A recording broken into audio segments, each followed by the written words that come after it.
Try to imagine all life as you know it stopping instantaneously and every molecule in your body exploding at the speed of light. Total protonic reversal. Protonic reversal. Protonic reversal with your host, Conan Neutron. Broadcasting from a secret underground lair in Milwaukee, Wisconsin. A gigantic middle finger to everything that is rotten about music, rock and roll, and corporate power. The thing is, though, if you don't laugh, you're going to go on a killing spree with sharpened nails. Confidence of a hero or a fool. I wasn't exactly certain which. Could not be more professional.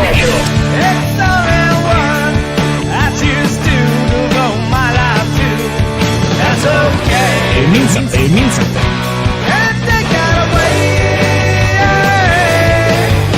You know, that's my take on it. What's yours? Protonic reversal. That's like a science thing, right? Indeed it is. It's a science thing. It's a science place. It's a scientific fact that we're all up in your face at this time. Once again, for the one, the only Protonic reversal. Welcome to it. One of the last episodes before I head out on tour. Very excited for this. This is cool. I'm going to be talking to Andrew from Nuzzle shortly, a band that you may not know, but has a very interesting story that I have an interesting connection to it. We will get into that in mere moments when I start talking to him in earnest. But before we do any of that, welcome to Conan Neutron's Protonic Reversal. I'm your host, Conan Neutron, rock and roll lifer that's been touring and recording for 25 years, most known for the band Conan Neutron and the Secret Friends. Music's a huge part of my life, and I use the format of this very long-running podcast to talk about music with musicians whose work I enjoy and respect, but who may not be household names. This is episode 441. That was your first time listening to the show. Archives of it are available for free. No ads, no sponsors, no kidding at protonicreversal.com. However, if you want to support the show and get episodes sooner, $1 a month at patreon.com/protonicreversal will achieve that goal. If you like the show, even just a single episode, please feel free to like, subscribe on your platform of choice, share it around the internet, even leave a review. All that helps people discover the show. It beats back the almighty algorithmic overlords, and it's just a darn nice thing to do. Okay, so before I get to Andrew and all things Nuzzle, I got to mention that at the time of this recording, next week, we will be on tour from the 17th on all the way to Rat City Recon. So it's going to be Chicago, Minneapolis, Lincoln, Nebraska, Denver, Colorado, Salt Lake City, Boise, Idaho, Eugene, Oregon, Portland, Oregon, and then Seattle, Washington for Rat City Recon with Pistines, Helmsley, Cherubs, so many more. It's going to be a great time. Come on out to the shows. I usually bring some Protonic Reversal stickers. I'll give them to you if you say the phrase that pays. And then of course in November, going out again, Kansas City, Jackson, Mississippi, Atlanta, New Orleans, Austin, Denton, Wichita, Santa Fe, and Phoenix. And then we have a show with Mike Watt at Redwood Bar in Los Angeles for my birthday. Even so, stay tuned for all that. Song Kick, Bandcamp, usually the best places to find out about Secret Friends stuff. Sometimes I even remember to mention on this show. It's a what a time to be alive. Of course, we're the Neutron, neutronfriends.bandcamp.com, still out and available on all the things. Okay, enough about me. Let's talk about Andrew. Nuzzle's an interesting band.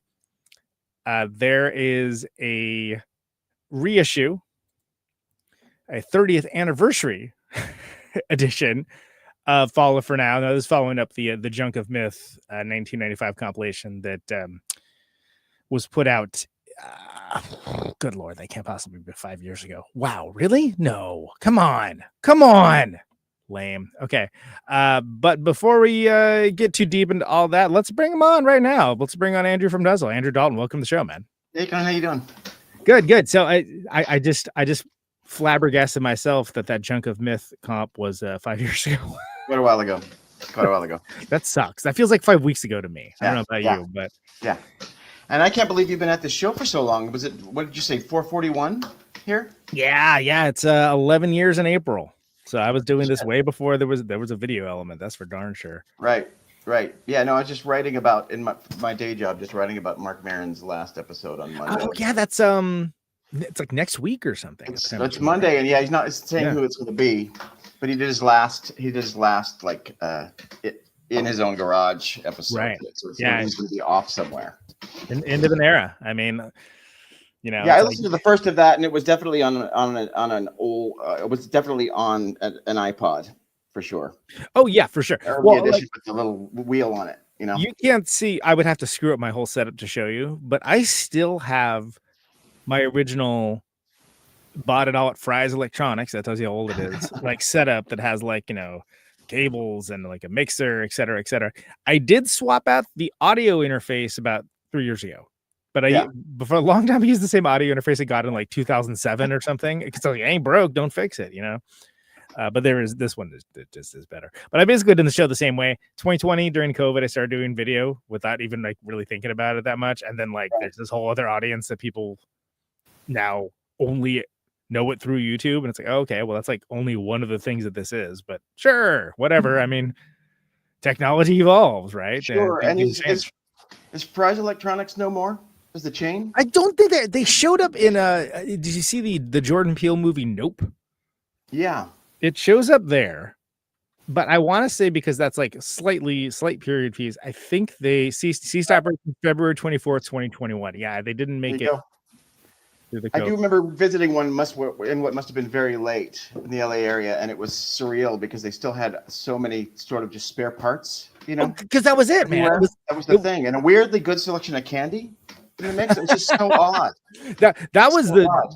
So I can tell you from some authority that is that during when it was really packed, that's when they would move like all that like candy and snack food. Like, you know, man, I'm hungry as hell. Like, okay, that Nestle's Crunch looks great right now. I'm gonna grab that, you know.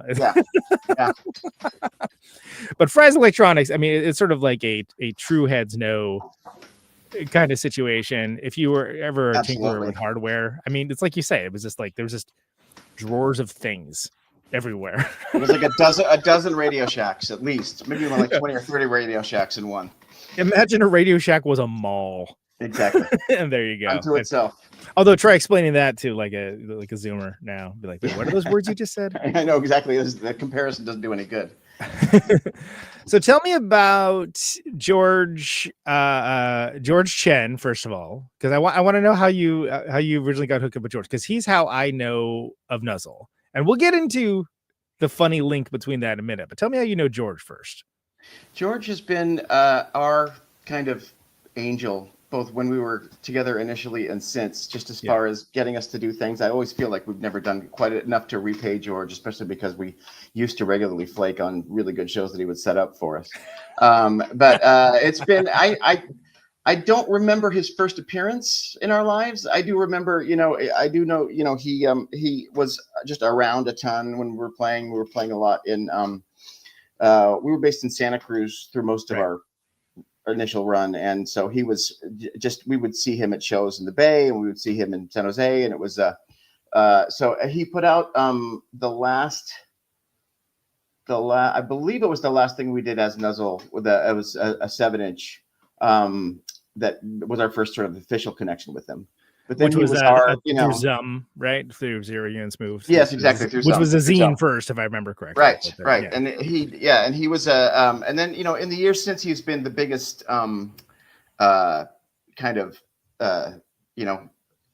legacy is too strong a word, but he's been the biggest tender of our memory, you can say, through putting out that comp, through, he was the one who set up our Bandcamp page, he was in charge of our Spotify profiles, and which is all stuff that we would not have had without him, and that we've tried to take over a little bit lately.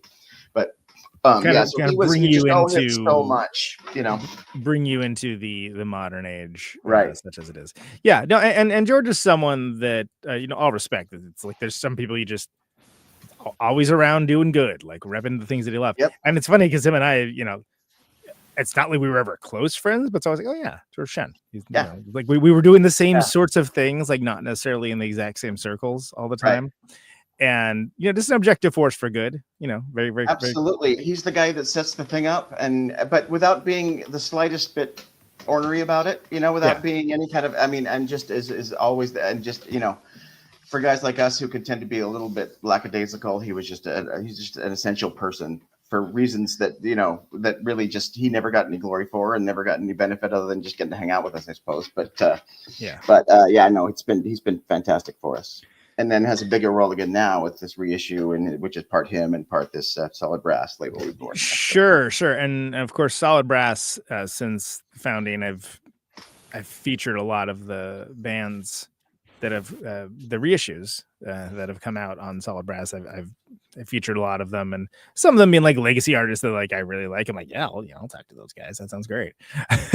And some being ones that I'm like less familiar with. Like, oh yeah, let me check this out. Okay, I missed that one. Right? It's all really cool stuff. Yeah, and I love that they've gone after older people that we thought might be worthy of this treatment that maybe didn't even make that big a mark then, and then they're doing newer bands, and they also just came out. Our initial reissue we did was one of the first things they did, and usually a label starts very slowly unless it's but they just jumped on. They got this running start and have just been churning stuff out. The Kerosene 454 reissue. So much more. That's right. Yeah, Camera Obscura. I mean, there's been all kinds of like really cool. I mean, because when you mention Camera Obscura, it's like, yeah, I love that band, but it's like yeah. But I'm talking about the San Diego band, not the one that the indie rock band. And I was like, well, yeah, of course. Like, there's another band, like for me in my limited worldview, I'm like, oh, they're huge. Whoops, I guess there is. Okay. Right. And the Sleepy Time Trio now, which was one of my favorite. There were them and Kisses and Hugs were my two favorite, ferociously rocking bands with sweet little names. Right. Exactly. Where it sounds like, oh, how sweet. Oh, no, not sweet at all. So tell me about the world like Nuzzle came up in, because you guys were like almost a class above me. Like not. I always say that like all the Boner Records crew, like Stipple Bathtub and like Melvin's in their Bay Area incarnation, are really a class above me. But I felt like just as I was starting it going, you guys were starting to wind down a little bit, which we'll get to a funny crossover point for that later. But tell me how it all kind of came together at first and when you operated. Yeah, we were all all went to the same high school in Rosemead, California, which is one of those, kind of small cities that's like right near downtown LA, but nobody knows about, including in LA, maybe the immediate neighbors, and that's it, like the teams that play with football, and that's it. So it's this weird combination of urban and, there's a lot of places in California like this, but weird combination of urban but with a oddly kind of small town vibe. And we knew each other. Well, my brother and I were both in it, so obviously we've known each other since since his birth. But as a quartet, we did know each other in high school and liked each other in high school. But we went to high school together, but we weren't a crew then. There was a lot of it was one of those things where we got close right after it ended, and kind of retroactively wished we'd been, all close friends. Sure. We all would have had a much better experience than we did, I think. Yeah. And kind of had spent a lot of time lamenting why we weren't hanging out sooner, and would have probably enjoyed ourselves quite a bit more. So that was a thing. I left for college at UC Santa Cruz.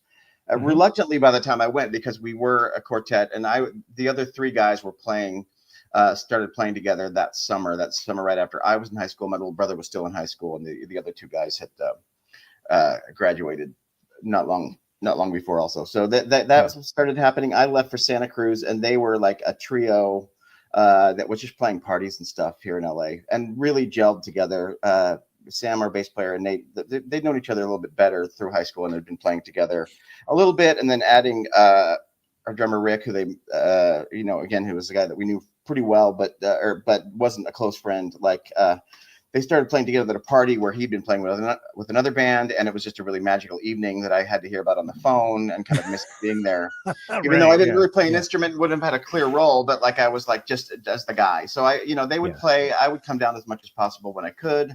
I was kind of just their hype man. I would come up and maybe sing one song, and then do a lot of be the guy in the front row.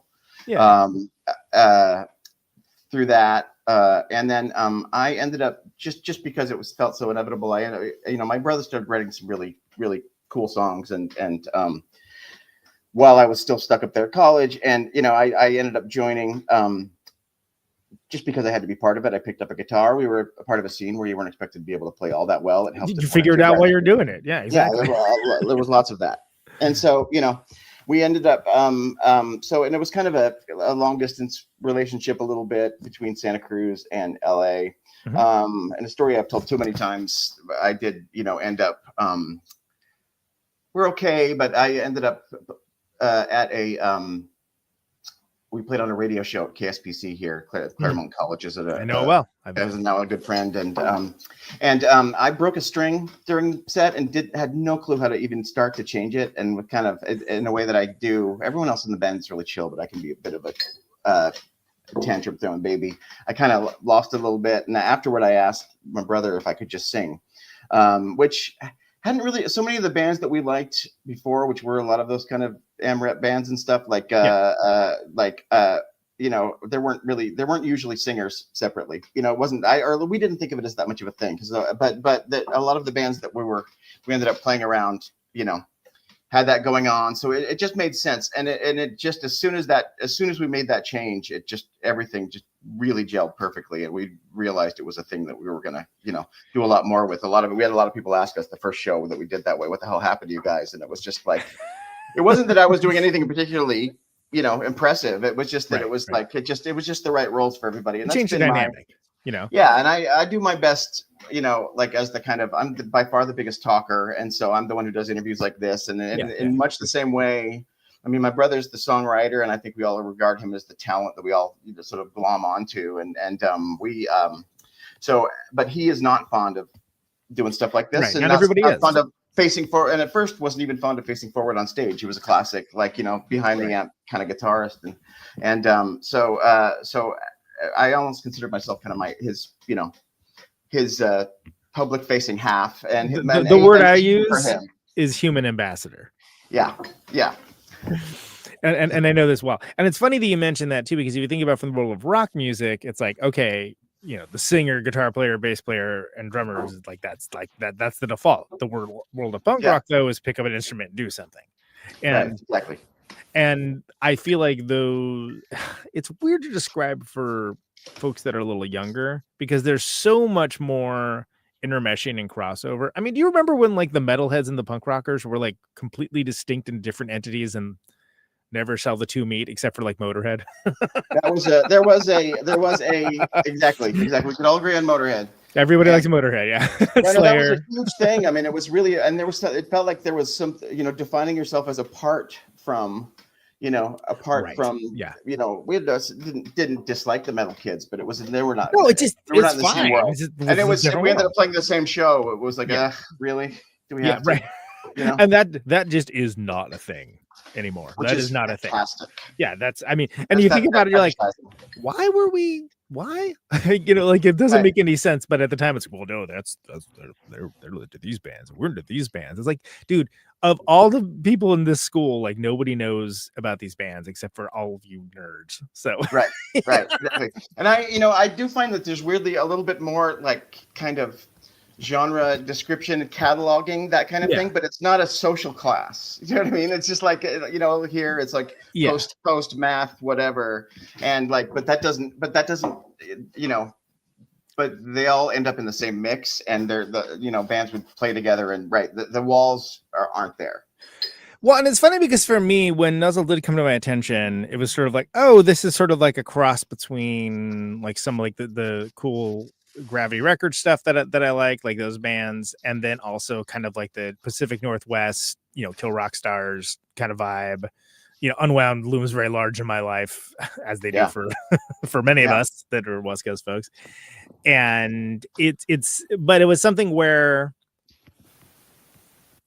I feel like there weren't tons and tons. I guess there was lowercase, right? But there wasn't like tons of bands around that time that were operating in the milieu. It was more like, okay, these are the punk rock bands, you know, these are the noise bands, these are the indie rock bands, and the indie rock bands were like, oh no, but this is like indie pop, not indie rock. Like, this is very different. Which isn't to say those bands are bad, like, far from it. It's just like, no, it's not really what this band does. And it was interesting because I found out about you guys basically as it was just almost over. Yeah. And the reason why I found out about you guys is I bought your old van. Oh my goodness. So your old tour van was my first van, and indeed the first vehicle I ever owned, I might add. Wow. Wow, of any kind, you went straight to van. That's impressive. Yeah, absolutely. Was this the yellow one, I assume? It was a wide extended length. That one. Yes, of course. Yeah. And it was because my band Replicator just started doing stuff. And so, okay, we're doing stuff, like we need to drive there. And I had lived in the Bay Area. So if you live in the Bay Area, you don't really need, you can get around through Barton bus and just walk places. Yeah.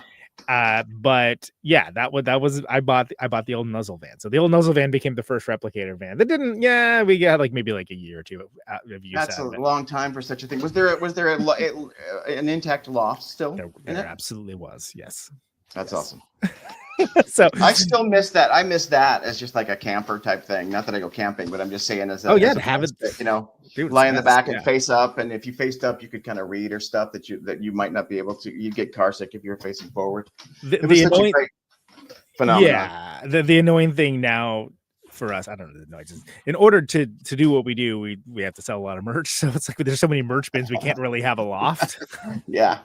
Which is sort of oh my god, we used to clown on pop punk bands just with look at all these 7 t-shirt designs, haha. And meanwhile, it's like, okay, what are we doing for this tour? It's like a traveling Etsy store, right? But anyway, I thought that was the fun little Nuzzle. That is a deeper brotherhood than a lot of things could be. I mean, really, Eskimo brothers for vehicles. Exactly. So what was it like? So all right, so what is like 94, 95 that the record that No Love Like That came out. Am I right on that? That record was a little bit late. Well, I'm thinking. Sorry, Fall for Now. My bad. Sorry, I was thinking. That was summer of 95. 95. Yeah, I was already. That's actually. I think it was late summer, early fall of 95 when I moved to the Bay. When I finally moved to Oakland. Right. Okay. That makes sense. That was it was late summer of 95 when we recorded it, and it came out soon after that. We've had to do a lot of we've been doing a lot of, for lots of reasons, a lot of timeline building the last year or so. And it's funny, I'm always telling the kids now, insofar as there are paper flyers, but through whatever way you advertise the show, put the year on it. We spent so much time. Thank you. Have you gone through this? Yes. And I always was like, hey, can we put the year in? I'm like, why? I'm like, can we just do it, please? Can you just, and it makes life so much easier later on. It sounds so formal, like you're writing a check. Like, why would you include, the fullness? But October 6th would do it or whatever. But then we spent and we've had to look at all this forensic evidence surrounding every flyer as we've tried to figure out what happened when. You play the same city, the same month, multiple years, and you're like, I don't know which year this is. Right. And my correct memories in general surrounding this record were that we had to hurry, which was no big deal in general, but it was rushed in a lot of ways. But then when I played it again recently, and I've put it on here and there at times and over the years, but when I played it, I sat down and really listened to it leading up to this reissue, I was like, we sound kind of, for us, like really good. Like, but the songs also had this pep and fire to them and togetherness. And I was like, my memory was that we had to hurry up and finish it to leave for tour. But then I was like, this sounds like, like that's what happens all the time. Right. And it was, there was but I'm like, this sounds like a band that has been on tour for a while, which is always the best, right? When you record that way. I mean, sometimes we all know the distinction, whether in our own bands or others, exactly, where you might get a song. This was always true of Watt's bands, especially Firehose. Speaking of Mike Watt, you would play. The recording would be fairly, the song would be a certain pace, and then if you would hear it live a few months later, and it was almost always faster. It was like very different. Like somebody forgot they had a cake in the oven or something, right? It was like the plane. So, we gotta. And that comes from playing stuff a ton, playing stuff every night, with nerves and everything else, and which is the only real practice, right? And the only way to really get songs in order. And so, when you follow this model of write then record. So anyway, I realized this, which makes me happy to hear, that these songs were, some of them were unfinished. Like I didn't finish writing words until the moment, I went on the mic, but they were at least, it was clear that we'd been playing together a lot in the run up. So anyway, it turns out that our friend Drew Gilbert, who was in a lot of bands, he was in a band Fisticuffs Bluff that played with us on the tour that we were coming back from. he was leaving for like a fellowship in Europe, and he was the guy who was putting his label was putting it out. So the rush was before he left the country for a long time. So and it was so Sure, weirdly urgent that we ended up having to put the recording. It was on some, I don't know my audio stuff very well, but it was on a reel, like a 2-inch reel or whatever that recorded. But then we had it squeezed. It spent time on a cassette before it went to mastering. It's interesting because the true AAA analog, where it's all analog, is that you drop it to 1/4 inch, and then from 1/4 inch you master it off the tape. Right. But and then they usually carve the lacquer. But it's interesting because that's like LPs are like out of favor in the world at large, not in like the punk rock world, not in like the world of DIY. But I mean, when I worked at the 4th best record store out of 4 in Berkeley, which was Tower Records. Yeah. And we sold CDs. We didn't sell, if people want records, they go to Leopold's. That was that store. Sure. And like we sold CDs for everything. But that said, there was still appetite for vinyl for people that actually were in the scene and cared, as long as they had a turntable. And then that kind of waned for a while, and then it came back in big time, like bigger than it ever did before. Right. But there was definitely an interim period where it's like, oh yeah, we're gonna throw this to a DAT. Yeah. Format of the future that will always be around. Okay. Where was the tower in Berkeley? I have to pause. And was it on Telegraph with Telegraph and Durant? Right. I'm sure I haven't thought about that address in forever, but I'm sure I grudgingly passed through it once or twice, but I can't place it. Oh yeah. That was that was formative for me, right? That's because that's how I found out about music and stuff. Because I didn't, the fact that like you could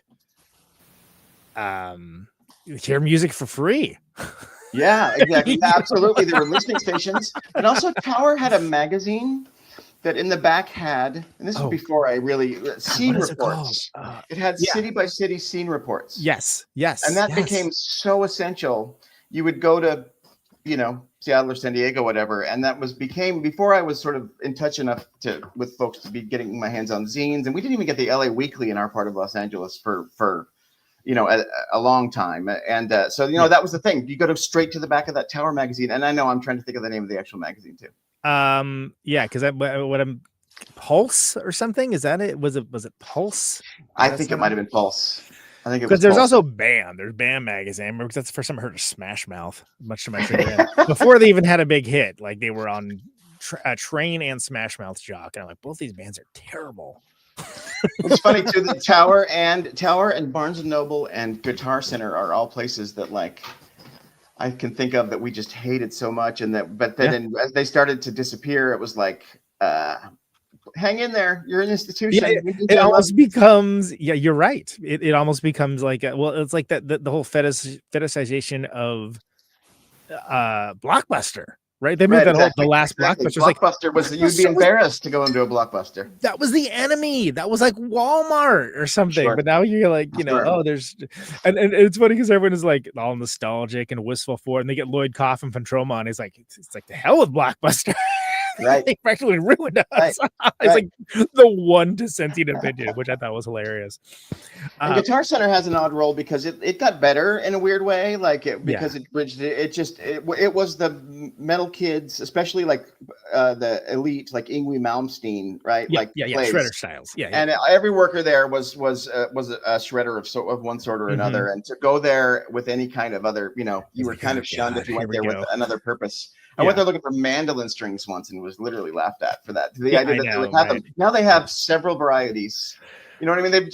They've broadened, just become the music store, and actually they play the role that a lot of those places did. They've met the moment in a way that, like, Sam Ash, I'm trying to think of some of the older ones, they just didn't. Yeah. Whatever it's worth. And with Guitar Center, it's like, it's always going to be the same everywhere you go. It's not going to be great, but they're going to have the same selection of strings, or I used to be, the nice thing about Boss pedals, anywhere you go, they got them. Right. And I remember, and it was a post like Nirvana thing where they would suddenly start having like jazz masters and Jaguars Yeah. and stuff like that, and pedals like they'd have that you could finally find like the Big Muff pedal there, which would have been unthinkable again like not long before. Yeah, exactly. They met the moment a little bit. Anyway, Guitar Center, everybody. Welcome our new sponsor. There we go. And I'm sure there's plenty of things that are terrible. I'm still, I'm sorry, and not to off track there. We were. No, it's fine. The show's free form. Happens all the time. This isn't fresh air, dude. It's fine. But I did go probably to Tower and bought the $10 metal cassette. Metal is in, like yes, the advanced one. Yes, I know exactly the ones you're talking about. Yeah. So this record passed through that before it got onto vinyl. I was still perfectly good with it, but it just has made it so ripe for a reissue more than most things. Whereas it goes beyond just having something that where this is not like the third remastering of Rumors or something where there's an actual reason to do it, like there's actual stuff to clean up that's not just charming, like it's going through a whole nother format originally, that just not doing that, you're there's not going to be like this frequency loss like that you would be. Right. That's huge. And it sounds, and like when I first heard Nuzzle, it was on a tape I taped off someone else, because that's what we did back then. It was like we didn't even think fidelity. What are you talking about? Like I remember first time I heard like How Soon Is Now, I actually thought the tape was jacked up. I was like, oh no, what's going on? Oh no, it's supposed to sound like that. Okay, that's pretty cool. Yeah, you know what? I had the Minutemen. I think about some of the stuff that they were willing to put, some of the really early stuff, especially that they were willing to put to record. I was like, in the bar, I'm like, there's no low bar as far as the lo-fi level. Yeah, especially for me, and I'm so bad at recognizing it. And this is one of the reasons why we have really good. It was true then, and it's true now. We have really good roles where when we're discussing like the remastering, I still have. I know that it needs to be done, and I suppose it sounds better, but I don't know what the opposite of an audiophile is, but it's audio phobe or something. Audio proletariat. Right. So yeah, exactly. So I'm like, I don't know. My job is media relations. And sure, yeah. I mean, everyone's got a role to play. Right? Great. And then I'll try to pretend to take part in the discussion on how the mix sounds. Yeah. No, that was no, and it does sound really cool. And it's one of those things where I've had a lot of folks come on the show where it's just like, oh, this is being just taken out of like obscurity and like put into a format that people can actually engage with now. Like it exists for people to engage with now, which is huge. And sometimes it strikes a chord, sometimes it doesn't. Sometimes it's just for the people that were there and they, it's like, oh wow, this sounds awesome. I remember this sounding much worse than this, Right. And there's something to be said for that as well, because when you're a kid, what do you know from like making records, right? Nobody's sitting there like being like, well, here's what you got to do, and you want to make sure you take time with this. That was no. I guess now you can just go to YouTube University, but not at the time you couldn't. Right. Certainly not. Yeah, you just learned what you learned from your friends, and that was mostly it. Yeah. So all right, so it's an 8-song record, right? And it's definitely. Capturing the moment. You guys are going up and down the coast. You're playing shows. You're trying to find common cause, different places. What are you like playing like Who's Cafe and stuff like that? I'm trying to think of like other good late 90s places. Yeah, that was we played Coos, one of our very last shows. It was weirdly off the it was a really fantastic show too. It was Santa Ana, right? If I remember right. Santa Ana. Yeah. It's a little out of the way. It had evaded us for some reason. Yeah. Jabberjaw was our big place in LA. Not that I think we might have only played there 2 or 3 times, but that was like the goal place. That I always told that was like playing like the Forum or something for us. Like that was right. Yeah, that's the mountaintop. Yeah, as long as we can play there. And we visited for the first time like 2 years earlier to see Jesus Lizard, but like it was still it had been every good musical moment had come there in the years between. So that was huge, and it wasn't like a home base for us or anything. In LA it was a real range. The early versions of The Smell, which still exists. The Smell does still exist, amazing. That like, and granted, it's the second location it's in, but I mean that location, they've been in the location for what feels like decades now. I still do think of the first one sometimes, the North Hollywood one. Yeah, the North Hollywood one. Everything around it is different now, everything, but it's still around. I mean, we played there. Well, I guess it was right before COVID hit, so 2019 is the last time that was there. But I was like, it's the same.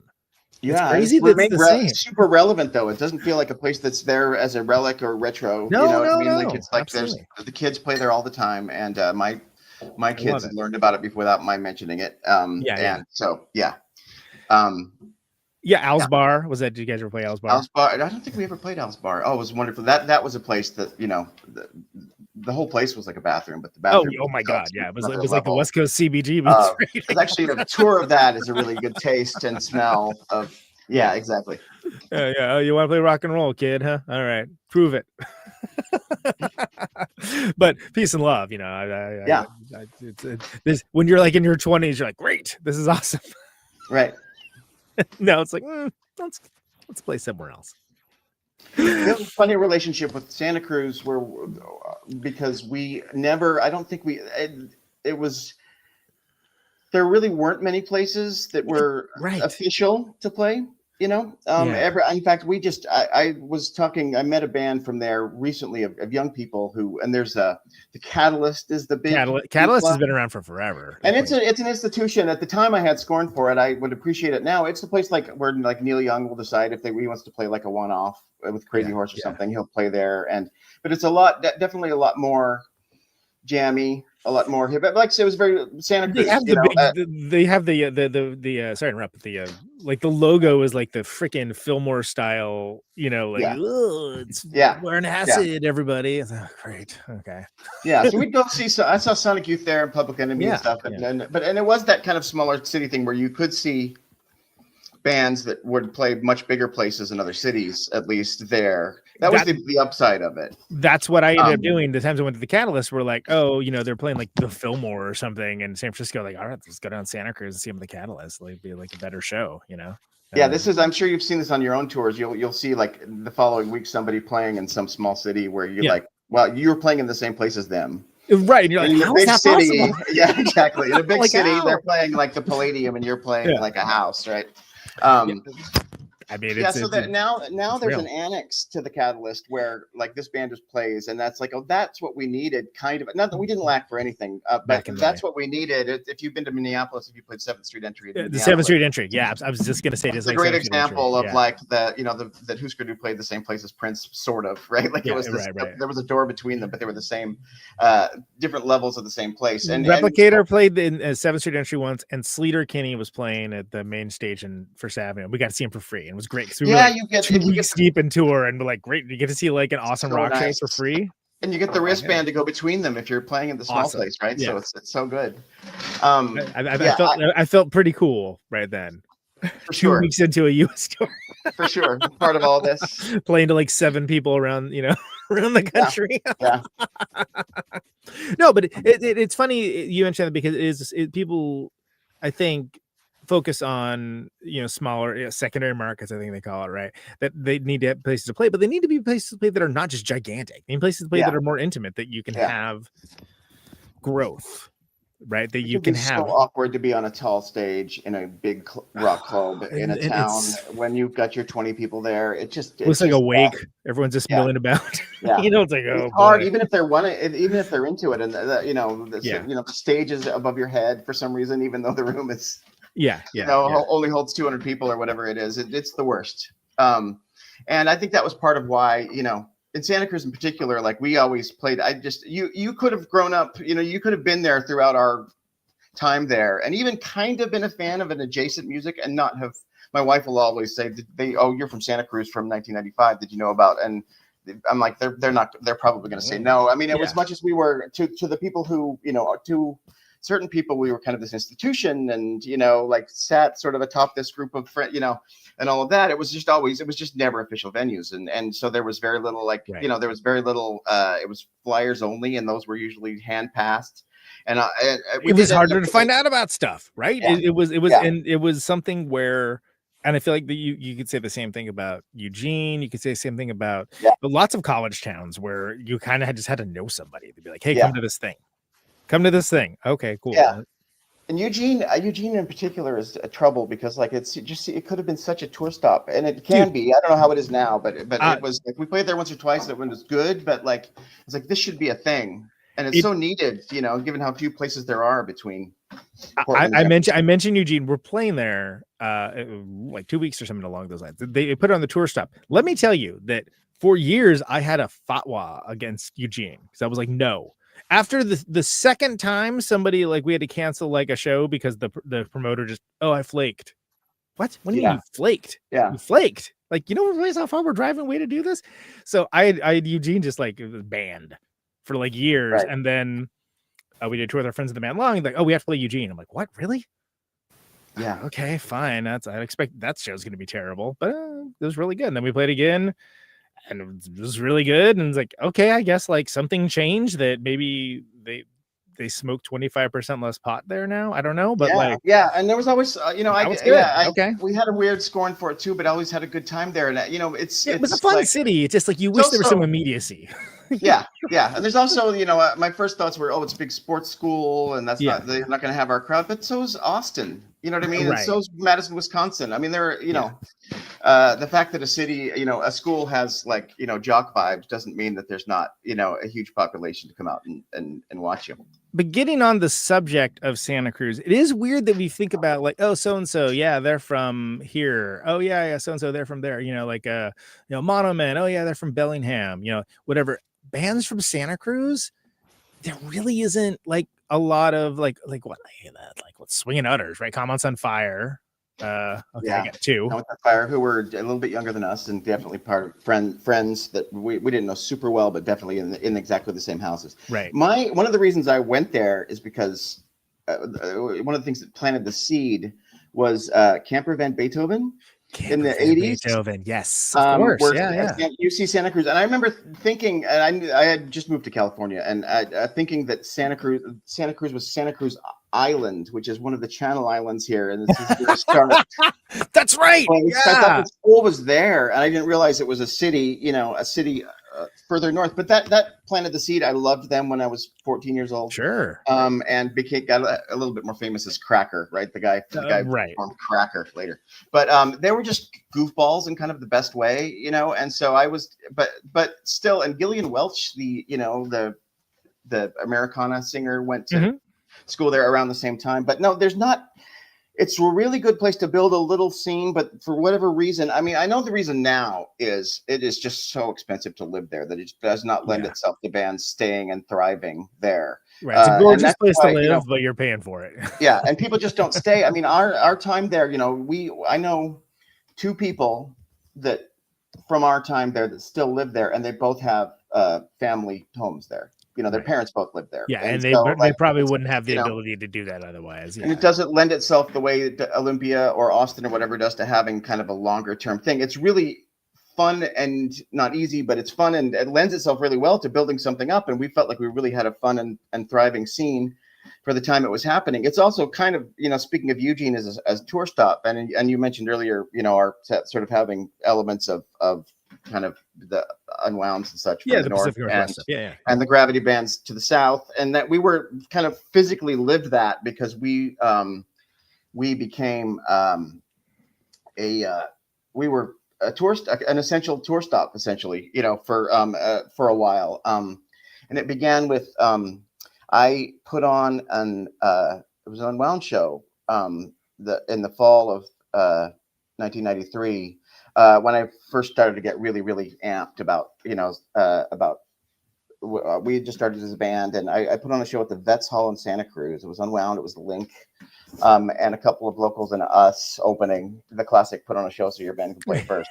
But it was like, when it was the greatest night of my life when it happened, and it might have been without even playing the show. I mean, everyone came and stayed at our you know, punk house afterward and all of that, and it was. But once that happened, and it was just that one show, and the Kill Rock Stars bands from the north would come down. They all came down in the same van. Speaking of passing bands along, that's right. Slim Moon from Kill Rock Stars had an old Pacific Bell van. So it actually had the kind of the rubbed out. It's like when you see a cop car that's a former cop car. And every band would come down in it. So we had that van pulled up to our curb in Santa Cruz for that year or two, and it was a steady stream of Heavens to Betsy came, the Proto Skinny, Godhead Silo, who we became good friends with. Just every Kill Rockstars band would come, and then the bands from the South started making it a stop too. Ennio Garro and Clikatat Ikatowi came a little bit later, but so that was like it was a perfect. So we kind of straddled to those places, and then I don't think we would have done so well had we not been able to be kind of, had that small pond with these passersby and the people we got to know and the people we got to play with after that and stuff like that. So it was a magical place in that sense. We got to really, really create a scene again that's really hard to make last. And sometimes because there weren't ways, or in some cases we couldn't. We so often had house shows and stuff that you could be accused of being a little bit, secretive on purpose, right? Sometimes it was like, you're like, you sort of this, this like hipster elite show going on. And I'm like, I really do want all of you to know about it. I would drive around town like the Blues Brothers and announce it if I could, Hear ye. Yeah, exactly. We did end up having a place. Some friends got a house that was in an odd part of town, kind of near the beach. We didn't go near the beach most of the time. That had a basement for some reason. There's so few basements in coastal California. It was just really bizarre, but it was a basement that was just made to be. It was made to be a show place. It was just a perfect setup for doing shows. Down a little flight of stairs, and then it was just it was. And I would say like 5 of our 10 best shows were in that space. It just became our home club. 3rd Street House did. So we ended up, and that was a few years into our existence. But if I think back to my, if I want to feel the vibe of being part of a show that was special, it's usually there. And almost all of our shows were. And I mean, I walked, my daughter's at UC Berkeley now, and I walked by the YWCA there, and we had a show there that was just beyond memorable and perfect. So it was a lot of times it was the semi-official places like that, Betts Halls, YMCA's, whatnot. Sure, because those kinds of alt spaces, if you get the right people and the right bands in there, it can feel like a stadium. Yes, they absolutely can. And just the feeling of the weird feeling of like we're doing something that's a little bit, makeshift, that's a little bit illegal, that's a little bit, it's like that. It must be like the flash mob feeling of now that we come together and turn this into a magical club for an hour. Yeah. And everyone gets to transcend a little bit. Yeah. Well, and that's something that's kind of interesting too, because there's not a lot of there's zines, right? But I feel like a lot of that stuff didn't make it into the digital age, really. So it's sort of like every once in a while someone like, hey, I found this, I'm gonna scan it and put it on my Instagram page or something, and that's the best that you can get. But I feel like it was kind of word of mouth. In that way, overwhelmingly, which is weird to think about, because it's just not how it is anymore. Even like the smallest band in the world can have universal reach if the weather conditions are aligned exactly. And I'm glad we had that enough of a it's like I compare it sometimes to like Sauron getting destroyed, but enough of it remained, right? And we had enough. There was enough remnant, thanks to George Chen and people like him, enough remnant of us through the years that it reached another shore where it could, and a group of young people where it could sort of come back. I know this would have been so, doing these reissues and the possibility of, we've been practicing a little bit and all of that would have been unthinkable 10 years ago. Yeah, well, and that's right. And so that's something where that's the lovely thing about these reissues, right? Is that again, you're not only giving people that were there, something to a nice keepsake that presumably the people that were there have straight jobs now and can afford to buy a reissue. Instead of I spent all my money on beer, man. Okay, fine, right? Yeah. I will tell you that people putting out the records now have significantly more money, even if it's just their little personal label, right? Like I was to be told the cover of whatever you want, colors, format, whatever. I'm like, are you kidding? Yeah. It used to be could we cut out we could do cut up a magazine and maybe do that on cardboard or whatever, which was great in its own way, of course. But it's been really fun to have that have that be to give it a presentation that meets the music within, right? Yeah. There's something to be said for that. I mean, and I'm always a big fan of do it how you feel like it should be presented. Yeah. Right? Don't cut corners because you might regret it later. Although sometimes you have to, but you shouldn't have to. Put yourself in a position where you don't have to. For sure. Yeah, and it's been, I've been just surprised because I did assume, that the people who were listening to us still were all our old friends, or at the very least people from the past that we knew, a little bit. And I've been talking about this a lot, and Spotify stats don't mean everything, but getting that report, which I didn't even know was a thing, for a band like us, of who the listeners are and where they are. Yeah, and the numbers in Australia, and here's someone. Yeah, and the people our age are like, there's only about 2% of the people are our age. I mean, I should have known we don't have so many friends that the place could have run up like that. And the cities are kind of predictable, but there are surprises in that too. San Antonio, for some reason, I just assume it's like one kid, who is into it. Just found it randomly, right? Yeah. But and a weird Bay Area absence, but I think it's because it was listed by city, and there wasn't. Yeah. There's not like one place. Also, a lot of people got priced out, man. I mean, we lived in 2017. I should have thought of that. Yeah. I mean, it was just sort of like, all right, well, if we stay here, it's going to cost 3 times as much. So right. So we were always enthusiastic for whatever. We wanted to just. I mean, we have wanted just to get back together. We've discussed often, just literally get back together and hang out. We're just as people, text as group, humans. And my brother, I see, but we're based between the Bay and LA now. 2 of us here and 2 of us there, and I just wanted to be with just the 4 of us in a hotel room for a night, and to watch a movie. We actually were talking about doing just that as a hangout thing, and it turns out we're doing that. It's this Saturday we're doing that, but we're actually playing too, which again, the joy of that is kind of the best part. Yeah. So how's it how's it coming back to the music, as not a moment in time captured and recorded, but as a entity that lives, that is the humans within making it? Yeah, it's this will be the 3rd time. We kind of just did slowly. The first time was a little over a year ago, and then without that was just to see if we even wanted to try to see. It would have been an easy thing. Just I almost hoped it wouldn't work, because then we could just forget about it. And then but it was remarkably similar from the first moment. And the only challenge was remembering parts. But it was definitely not one. There's a kind of a weird thing where people are almost a little bit more skilled. Not that anyone, my brother's certainly been playing guitar all this time, and I've sing in a choir now where I learned to breathe and stuff like that. Right. In a way that I don't think they do not teach you in punk rock. Yeah, you never breathe.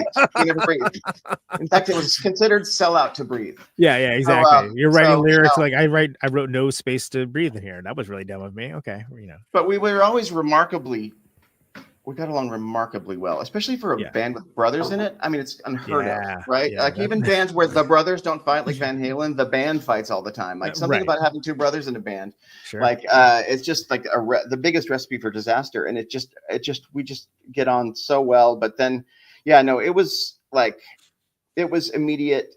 It was apparent almost immediately that we were going to have to. This was something we were going to have to do something with, because it was so good so fast. Again, it was just remembering, I didn't have lyrics written down, and I remembering how stuff went, and that's still going to be the challenge here. Is because a lot of the format, it's not, we weren't that avant-garde, but you definitely don't just go chorus versus chorus, it's not just the Ramones or something. Peace and love to the Ramones, I love them, but there's but the feeling is just incredible, and there's nothing like it. I mean, there's nothing like it. I've done made other kinds of music. I've been on stage in other ways, and it's just nothing. But there's nothing that was ever going to feel quite like this, and it felt so right. There's a little bit of a not just that we're old, but I do have friends, and I respect them, and I respect them very much, who were from the time and the scene, and we're like, this is just so not what it was about. Getting back together later, 30 years later, and I totally buy that. But I did have a broader change, just thinking about people broadly who we kind of want to see retire in whatever way, whether it's and I'm I did, and this kind of goes naturally along with, this is probably when I was turning 40 or so. I'm like, you know what, go out kicking and screaming and do the thing that makes you like. We have this expectation that people should stop doing the thing that makes them happiest for the last like 50 years of their life, right? Right, because some arbitrary age requirement or something. Like we don't want to see an athlete looking flabby and aging. You know, you should get out of here. And it's like, well, no, he's got 50 years to do nothing else. So anyway, so that I kind of reconciled with that, and also the idea that the younger people were listening makes it feel more vital than just say, let's get back together for a class reunion or at our friend's wedding or something. And, dude, it's very real. Like, people that like my friends versus people that listen to my band, it's like there is overlap, but it's not like they're different circles, and that's just the way it is. That for me, I never stopped and kept going with it, but that's the nature of it. And there are always going to be like the true heads that are, going out to shows and, don't GAF about any of it. And there's going to be people that they tap out because I got mortgages, can't be out till the, break of dawn and whatever. Okay, well, I get it. You still listen to the records, but that's we live in a world where punk rock is getting older now. That was not a thing that has ever happened, and so we get to see what that feels like, and and I think there are sniff tests, and there are times it's like, all right, maybe it's time to stop the reunion tour now. But there are definitely I'm definitely we're not playing to 5 people. More than one. You know what I mean? That's when we're there needs to be a demand, and that shouldn't be the fuel, and that's not when you're younger, right? It's just not 5 or 5,000 anymore. It's probably 50 or there's a point that feels comfortable with it. So where's everybody living now? I'm in South Pasadena, California, which is it's again another LA city that feels far but is right in the middle of everything. I work downtown. Little old lady from Pasadena. That's what everybody knows. Pasadena. You're right, exactly. And then Pasadena proper is right up here. I'm not too far from the Rose Bowl. So I'm here. It's the closest to LA proper. Rick, our drummer, is in greater LA area, city of Azusa, a city that has everything. In the USA. It's like, he's probably a 40-minute drive from me here. Sammy is in Sammy bass player's in San Jose. Okay. And my brother Nate's in Berkeley. Okay. All right. And it's been there wasn't a getting together to in the same town. Yeah. But it's pretty special. Yeah, no, we've been in various combinations, but we hadn't all 4 been in a room since the band stopped. Well, and that's kind of what I was driving as the logistics of not being in the same house, not living down the street from each other. There's more of a sweat equity to even just get in the same place to do it, let alone to what happens after that. Yeah, we had a thing both at the beginning and the end of Nuzzle where we were the first couple of years and the last couple of years. Everyone did end up moving to Santa Cruz. After I was the only one there, and they all came and moved there, and we had all that time where it was relatively easy. But then we have spent a lot of our existence having to figure out how we're going to get together and practice for 20 minutes before the show, and then play the show, and then before everyone has to turn around and go back. And we're experiencing a little bit of it now as we try. We are a little bit more capable, but people also have children and real jobs now in a way that's hard. So right, we are going through. It's one of the reasons why we with George would set us up things, and we would be bad at keeping. This was more in the later years when I had moved back down here, and it's hard, and we're not the most logistically on top of things. But we did the practice we're having Saturday. This is something I wish we'd done a long time ago. And partly it's just the existence of I'll get to this part in a second, but we're meeting at San Luis Obispo. We have an exact halfway point. We did this last time. We learned that we could still spend a night in a room together, sleep in a room together, and get on fine. Right. Important distinction. Yes. Control. It's a hotel room in this case, but Yeah. It's weird to share, with non-spouses or girlfriends to share a hotel room, but it's something that we're still well equipped to do. And so we're just meeting there. And I think one of the reasons we didn't do it is I don't know. I feel like there's just this abundance of cheap by the hour practice spaces now that just didn't exist. Yeah, before. Absolutely. And I'm did they exist? But we just thought of the money as too much when it was $20 an hour, because that would have been too much. But now it's it's such a dream, especially because the gear is all there. Even you know what I mean? It's just you don't have to do anything. Just plug PA, in. We didn't even have a PA for practice. I might plug into a little amp or something, or just yell. So it's like, it actually makes that part makes all of it easier. I mean, we would have been like, well, we could meet in San Luis Obispo, but where and how, what would we even do when we're there? And that's true of going to either, to the other town in any case. So two things, right. It's such a boon. It makes life a lot easier. I remember being that Nuzzle played the first Yo-Yo Go-Go, right, in Olympia. Yep. What was that like? Because that I feel like was a pretty legendary event. I was not there, by the way, but I've heard from so many people again, like about it was 1 year before I would have been able to even attend, even if I had known about it, which I didn't. Right.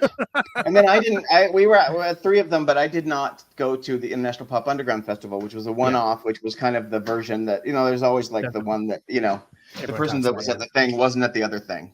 It was, it was incredible. It was such a deal. We were already going to be on tour. I think the idea was that we would go on tour and be there just to see it. In that first one, which was summer of, was that 94? Yeah, it was summer of 94. Yeah. But we were connected to all these bands through, I think even Lois Mafio, who was part of it, the duo with Pat Maley, who put that thing on. They were in a group weirdly called Courtney Love together. I don't know the band Courtney Love. Name. And it was before I learned that name before or I can't remember. It was weirdly simultaneous. Yeah, and it was in that kind of, you couldn't even find that. You couldn't just go to Google to find it out. It was like, I don't know, figure out the backstory of it. I know, and they knew I knew Lois was friends with Kurt, and they were in Olympia, and so anyway, I was like, anyway, there was a cancellation, not the very last second, but fairly late, and we knew we were going to be doing it, but we had a major, we had a van disaster with the van. It was 2 vans before the one you ended up with. Where we were in Seattle playing and with friends a few days before, and it was in Portland that got left. Anyway, gas started pouring out of the gas tank as we were driving, and they had to do a major reconstruction of the gas tank. Anyway, the gear was stuck down there, and so I remember having to hitch a ride down and get back in time to play, and it was like finale of the movie level, and of course in your mind at the time, this is the most important thing in the world. Nothing will matter if we don't make it to play this right this thing. And I swooped in at the absolute last second. It was actually probably better. I've had this happen with venues, as you might have yourself, where it's kind of better if you walk right onto stage and don't have time to look around and consider who's watching. I mean, right. You don't have to even get to think about it. You're not like fearing one particular set of eyes that you see in advance or noting who's there. I did that at South by Southwest once, and it was like you were so stressed you don't even think about it. Right. You're like, all right, now then go. Let's go. All right, we're doing it. Yay. So we I was like, oh, so and so was there. Where? And I do remember I was badly in need. I was faint from a lack of food and water because again, I was no time to stop for any of it. But there was that like kind of K Records and like Olympia kind of loviness. So when I was kind of right after we'd finished and we did our usual really jump around, really heavily physical thing. Like I was very nearly passing out, and they were the best possible people to have around. Because they're gonna take care of you. Right, exactly. There were chips in my hands immediately, and a bottle of water. There's this band, it was Hush Harbor, played right before us. John Atkins, who went on to be in a couple of other bands, 764 Hero being the best known of them. Oh, sure, fantastic. I met him at that very moment and became friends then.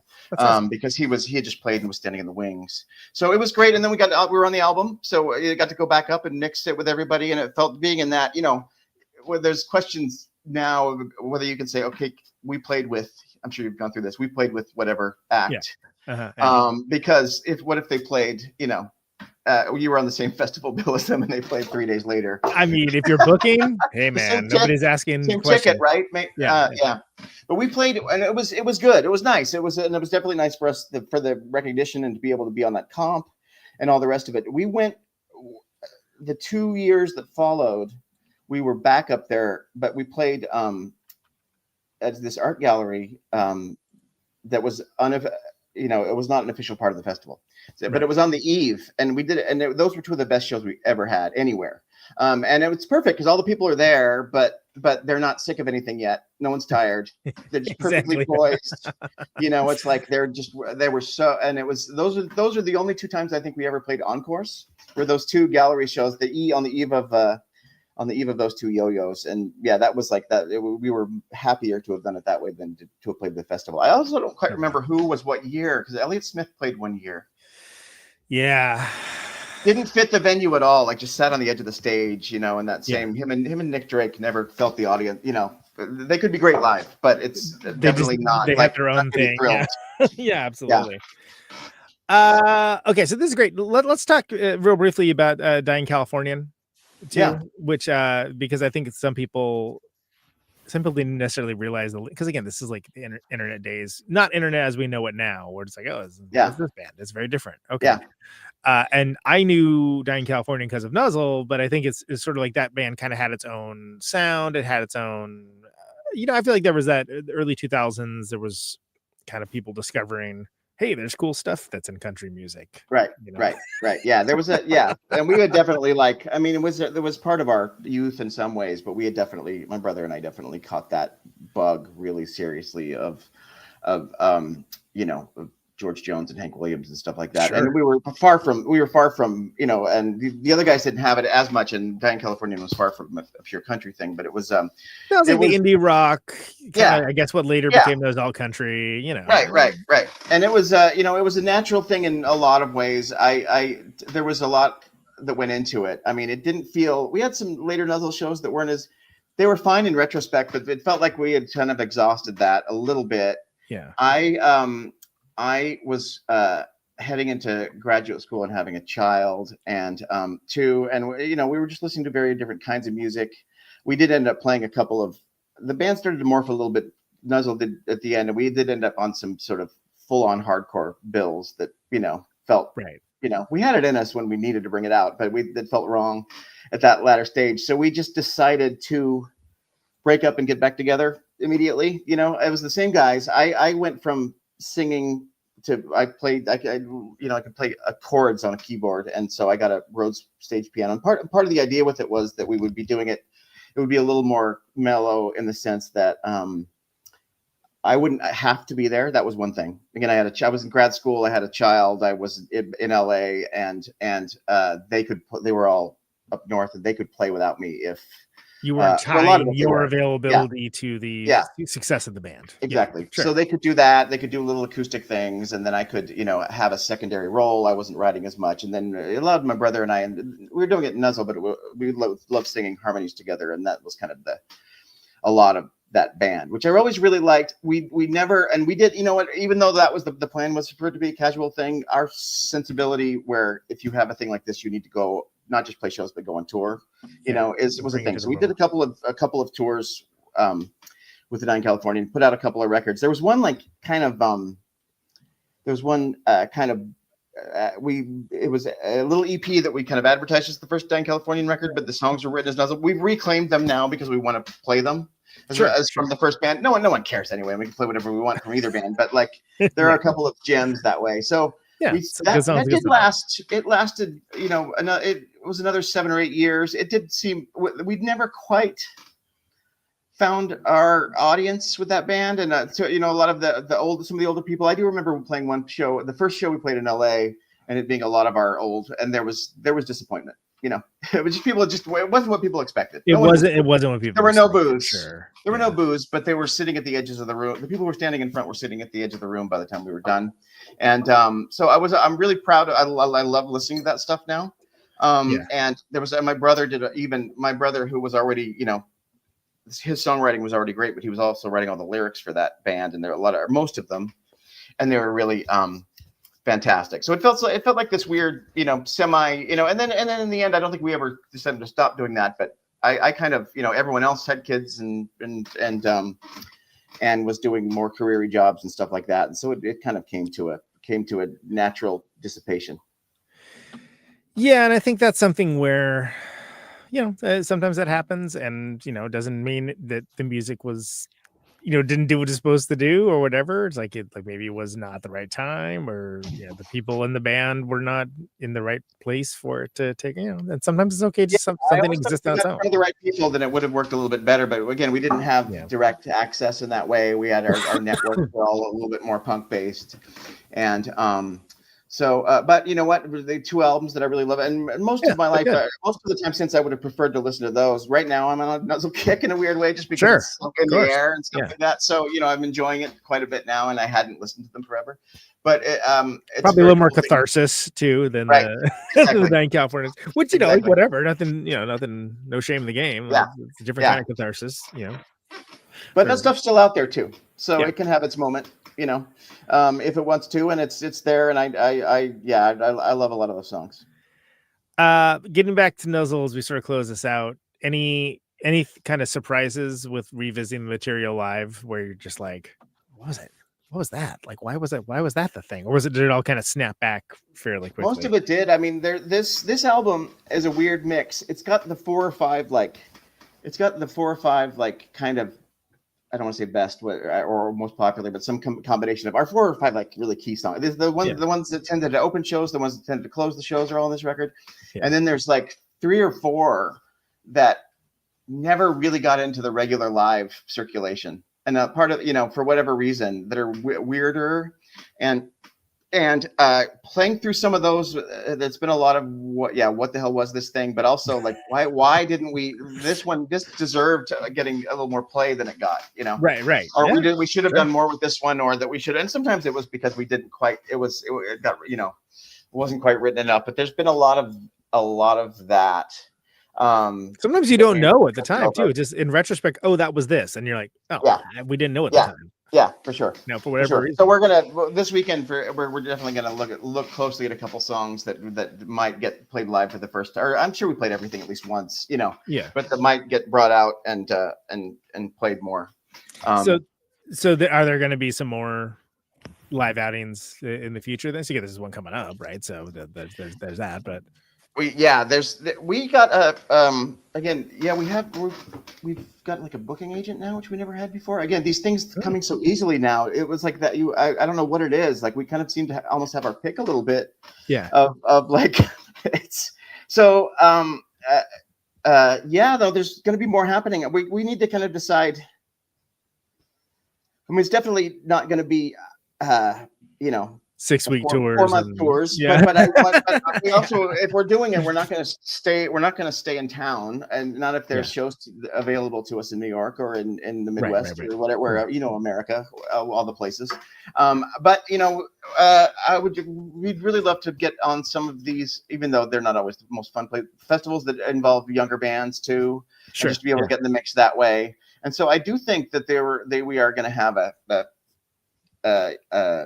we wouldn't be going through all this just to do it 1 or 2 more times, Right. So it's not like a here's the museum piece, the exhibit opens at 8 a.m. Right. It's more like this is going to be a living thing that has potential for next chapter. Great. I would expect it to be a regular for the next year or 2, for it to be a regular thing, at least till we play everywhere we want to, and as long as the opportunities are there, and as long as there's somebody showing up.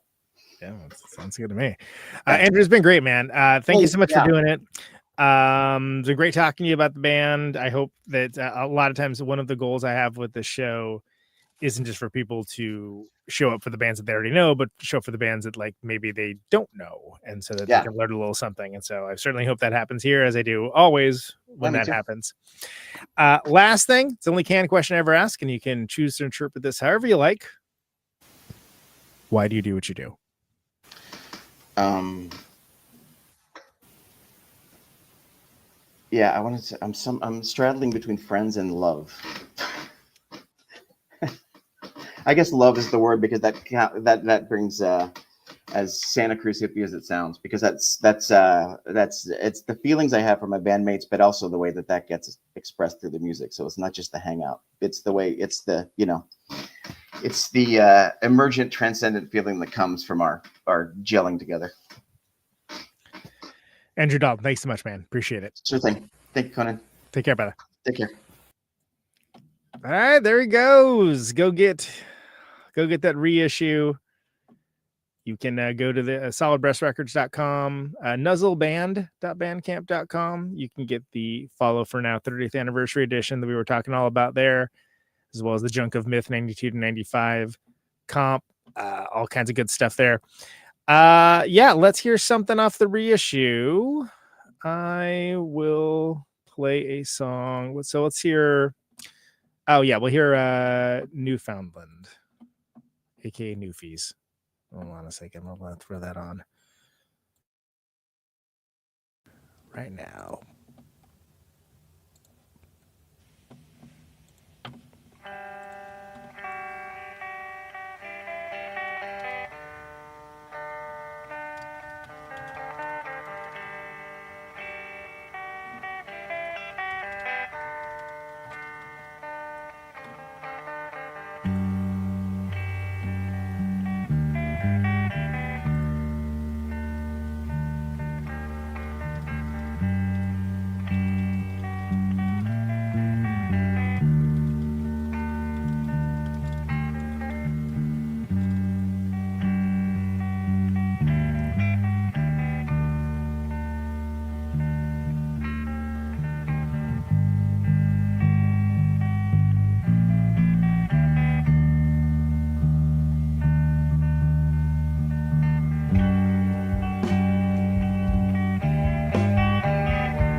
Well, there you go. It was Newfoundland. That's Follow for now the 30th anniversary edition by Nuzzle, featuring my guest for tonight, Andrew Dalton. You go to nuzzleband.bandcamp.com, solidbrassrecords.com. Find out all more about that, all things Nuzzle. Oh, there's a Nuzzle Instagram as well. So if you're on that platform, follow them. I think I want to say it's Nuzzle_band. That sounds right. That sounds appropriate. Yeah, it's Nuzzle Band. That's correct. Hey, this has been Neutron's Protonic Reversal. Thank you so very much for listening to it. The show airs Thursdays, 8 Eastern, 7 Central, 6 Mountain, 5 Pacific. Generally, streaming live to YouTube and Twitch. Podcast later everywhere. Always free, no ads, no sponsors, no kidding. But if you like the show and you want to get episodes sooner and help support, $1 a month at patreon.com/Protonic Reversal gladly achieves that goal. So please do so if that is within your ability. Thanks for folks liking, subscribing your platform of choice, Mr. and Mrs. America, sharing them around these episodes. anyone within the sound Even leaving a review. All that helps people discover the show and helps beat back the almighty algorithm, and it is greatly appreciated. I've got 50,000 watts of power. We got there's a bunch of stuff coming up. Cool Protonic versus stuff. Follow us on social media and all that. Gonna be a little bit of a break for a couple weeks while I'm out on tour, but there's some cool stuff. So just stay tuned to it. Always appreciate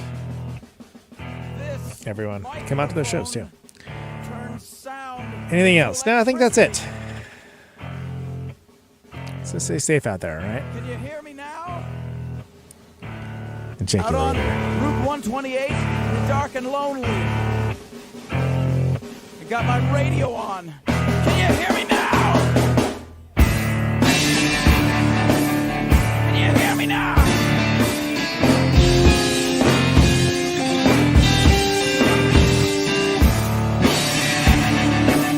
Can you hear me now?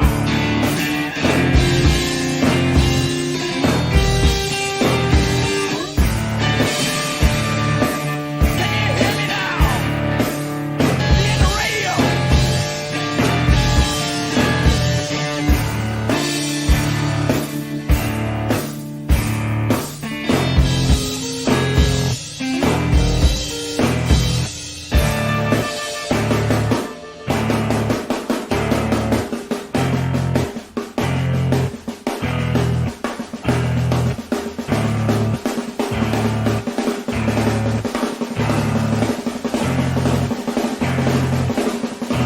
And that snare drum and that drum roll means we've got a winner.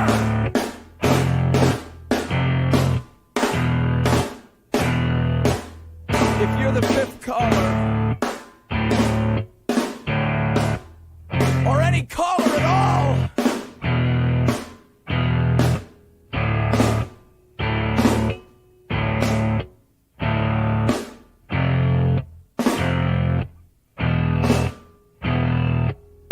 welcome to my top 10.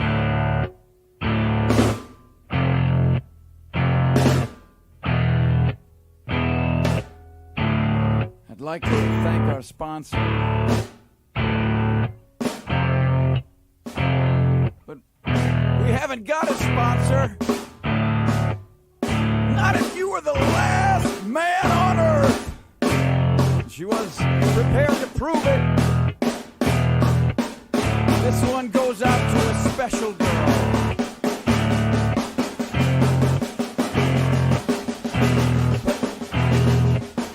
There is no special girl.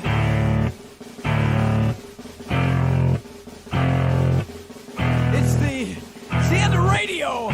The last announcer plays the last record. The last what? Leaves the transmitter. Circles the globe in search of a listener. Can you hear me now? Can you hear me now?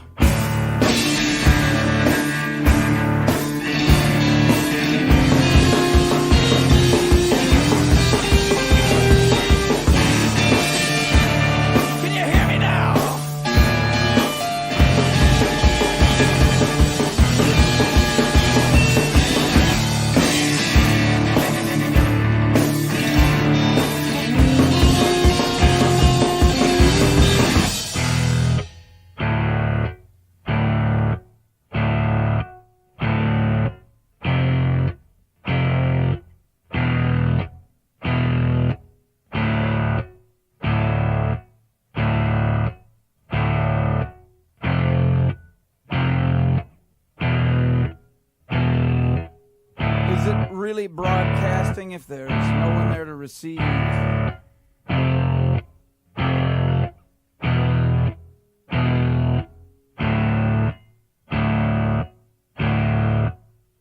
the end of radio. As we come to the close of our broadcast day,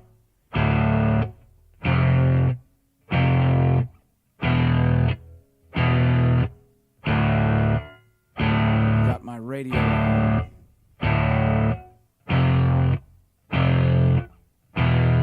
Can you hear me now?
This is a test!